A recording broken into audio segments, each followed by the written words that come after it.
ओम श्री गणेशाय नमः। जय श्रीमन्नारायण, जय आदिशक्ति माता। दोस्तों, आज हमारे चैनल पर एक ऐसी कथा का श्रवण करेंगे जिसमें हनुमान जी और रहस्य की गुफा।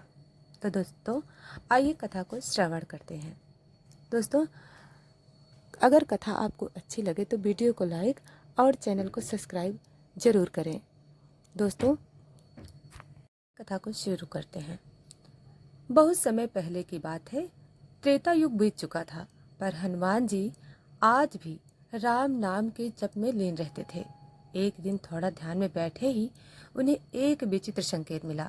एक धुंधली सी गुफा, शिला पर लिखा श्लोक और गूंजती हुई एक रहस्यमयी आवाज। जब संकट मोचन आए, ऐसा जो राम को भी ना दिखे रास्ता, तब जागेगा वो रहस्य जो हनुमान जी को भी ना हो पाता। हनुमान जी की आंखें खुली। यह क्या था?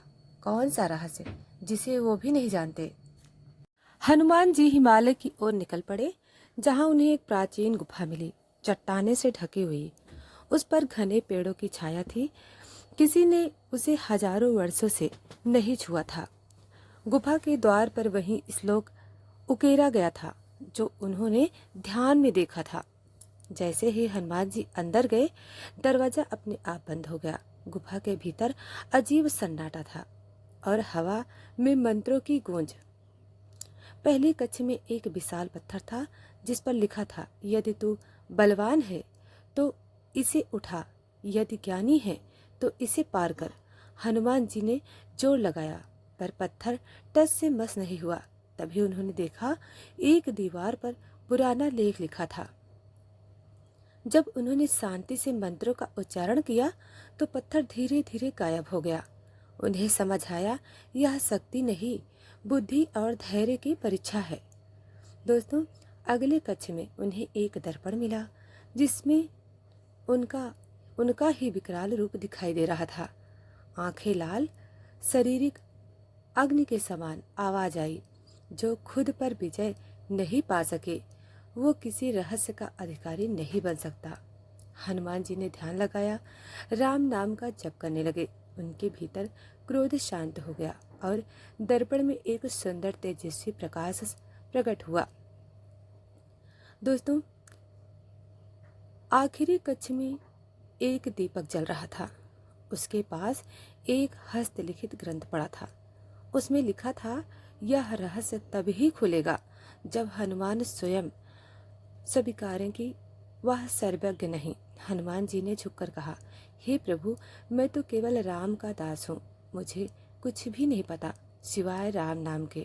तभी पूरी गुफा में प्रकाश फैल गया। एक दिव्य ऋषि प्रकट हुए, त्रिकालदर्शी महर्षि विशिष्ट। विशिष्ट बोले, हनुमान, ये गुफा तेरी अगली यात्रा की परीक्षा थी। अब तू केवल बलवान नहीं, ज्ञानी भी कहलाएगा।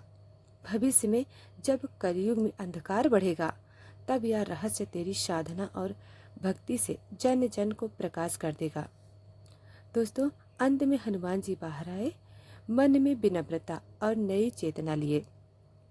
वो रहस्य न केवल एक गुफा का था, बल्कि आत्मज्ञान का, और यही रहस्य आने वाले युगों को लोगों का मार्ग दिखाएगा।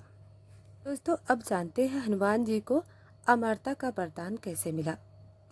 रामायण और अन्य पुराणों के अनुसार हनुमान जी को अमरता, चिरंजीव होने का वरदान कई कारणों और घटनाओं के बाद मिला। बचपन में शिव अवतार के रूप में जन्म। हनुमान जी स्वयं भगवान शिव के 11वें रुद्र अवतार माने जाते हैं, इसलिए उनमें अतुलित बल, बुद्धि और भक्ति का मेल था।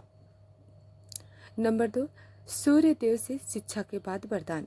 जब हनुमान जी ने सूर्य देव को अपना गुरु बनाया तो उन्होंने बहुत ही गहन ज्ञान प्राप्त किया।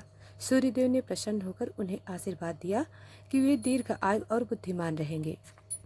जब हनुमान जी बचपन में सूर्य को फल समझकर निगलने चले गए तो इंद्र ने उनके ऊपर वज्र चला दिया। वज्र उनके ठोंडी पर लगा, जिससे उन्हें चोट लगी। पर जब वायुदेव क्रोधित होकर प्राण वायु रोक ली तो सारे देवता डर गए। फिर सभी देवता ने हनुमान जी को वरदान दिए। इंद्र ने भी अमरता और अजेयता का वर दिया। दोस्तों नंबर 4, श्री राम का वरदान। रामायण के अंत में जब राम जी ने सबको विदा किया तो उन्होंने हनुमान जी से कहा, हे हनुमान, जब तक इस पृथ्वी पर राम कथा का नाम रहेगा तो इस धरती पर जीवित रहेगा। तो मेरे राम नाम का प्रचार करता रहेगा और भक्तों की सहायता करेगा। यही कारण है कि हनुमान जी चिरंजीव रहे कहे जाते हैं। वे आज भी जीवित हैं और जहाँ राम नाम लिया जाता है वहाँ हनुमान जी